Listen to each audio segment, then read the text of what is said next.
তো hello guys, আমি দেবা চলে এসেছি আবার একটা নতুন মিনি ব্লগ নিয়ে। গলার অবস্থা খুবই খারাপ, তো ভয়েসটা শুনে কেউ কিছু মনে করো না। তো এখন আমরা যাচ্ছি একটু ছবি তুলতে। এই যে আমরা তিনজন, আরেকজনও আসছে, ওর জন্যই দাঁড়িয়ে আছি। আমরা এখন কোথায় যাব সেটা ভাবা হয়নি, বেরোই তারপর দেখা যাক।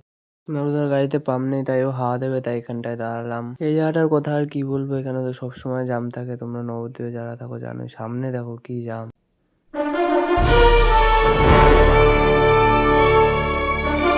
এই মাঠটা কারা কারা চেনো কমেন্ট করে জানাও।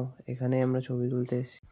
এখানে আমরা সবাই কয়েকটা করে ছবি তুলে নিলাম। আর এই যে ক্যামেরাম্যান কি ঠিক করছে জানি। এখানে এখন ছবি তোলা হয়ে গেছে, এখন যাচ্ছি ভেতরের দিকে চলে এসেছি। দেখো কি হন্টেড এলাকা, পাশেই শ্মশান। কেমন লাগে? সো গাইস, দেখতে পাচ্ছ এখন এই যে এটা কি জুম হবে ঘোরালে? হ্যাঁ না না, তাহলে কি কাজ এটা ঘোরানো? এমনি ফোকাস। না ফোকাস ফোকাস কোনো তো কাজ আছে এবার, এটা এমনি এমনি দেবে না বাড়া। মানে focus focus on your goal, not in whole. পিছা অনেক পিছা যা পল্লি পল্লি পল্লি পল্লি পুরো বললাম বাড়া, পল্লি পল্লি পল্লি